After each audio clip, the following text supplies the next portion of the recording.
Buenas tardes, bienvenidos sean nuevamente a una nueva sesión del canal de cortisol. Hoy estaremos hablando sobre lo que es el trastorno de pica. Primero que todo, para poder hablar acerca de un trastorno, tenemos que saber cuál es la definición de este para tener una base de qué nos estamos refiriendo y que lo podamos entender con mayor claridad. Entonces, el trastorno de pica se puede considerar como un tipo de fagia que consiste en un trastorno de la ingestión y de la conducta alimentaria. Existe un deseo irresistible de comer o lamer sustancias no nutritivas. Ese es un punto clave en este trastorno. Las personas comen o lamen sustancias que no son nutritivas y que son muy poco usuales.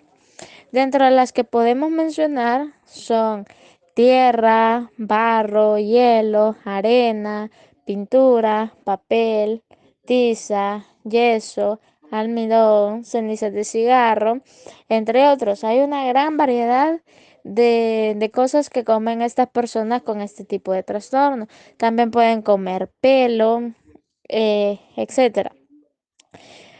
La ingestión debe ser persistente durante un mes como mínimo para poder ser diagnosticada como un trastorno de pica. Recuerden, un mes debe persistir para poder ser diagnosticado. Los criterios diagnósticos para el trastorno de pica, según lo establece el DSM-5, son los siguientes. A. Ingestión persistente de sustancias no nutritivas y no alimentarias durante un periodo de un mes. Es lo que les mencionaba anteriormente. B. La ingestión de sustancias no nutritivas y no alimentarias es inapropiada al grado del desarrollo del individuo. Es decir, no podemos diagnosticar a un niño de 1 año o de 6 meses con un trastorno de pica, ya que ellos suelen meterse todo a la boca, sino que, sino que este trastorno se da a los 2 o 3 años de edad. El diagnóstico suele hacerse cuando se come de forma persistente sustancias no comestibles. Dentro de los otros criterios diagnósticos que establece el DSM-5 es el C. Por ejemplo, el comportamiento alimentario no forma parte de una práctica culturalmente aceptada o socialmente normativa. Y D. Si el comportamiento alimentario se produce en el contexto de otro trastorno mental. Ejemplo, alguna discapacidad intelectual, trastorno del desarrollo intelectual, trastorno del espectro autista, esquizofrenia o afección médica, incluido el embarazo, es suficientemente grave para justificar la atención clínica adicional.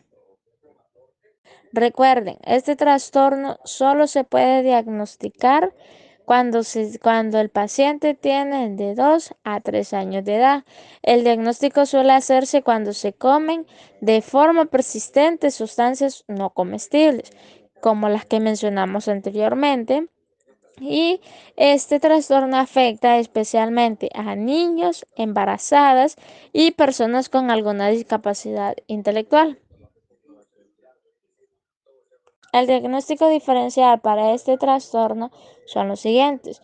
Cuando coexiste con otros trastornos, solo se diagnostica cuando es de suficiente gravedad. Es decir, si el niño tiene una discapacidad intelectual y se mete lo que ya mencionamos a la boca, solo si es suficientemente grave se puede diagnosticar como un trastorno de pica adicional a su trastorno de discapacidad intelectual. Y el segundo, si desaparece después de una práctica cultural, para poder ser diagnosticada debe persistir después de esta. Es decir, en algunas culturas están acostumbradas a comer cierto tipo de cosas, pero si después de ese periodo de tiempo que está bajo cultura sigue persistiendo esta actitud, entonces sí se debe diagnosticar este trastorno. se debe tener bastante cuidado tomando en cuenta todos los factores a nivel biopsicosociales. Hay que tener presente y mucho cuidado para el diagnóstico de este tipo de trastorno los factores de riesgo a los que puede estar expuesta la persona. Por ejemplo, entre estos podemos mencionar la pobreza, la malnutrición, el abandono o la ausencia de supervisión. Estos aumentan el riesgo de padecer este trastorno. Hay que tener bastante cuidado en base a eso para poder ser diagnosticado.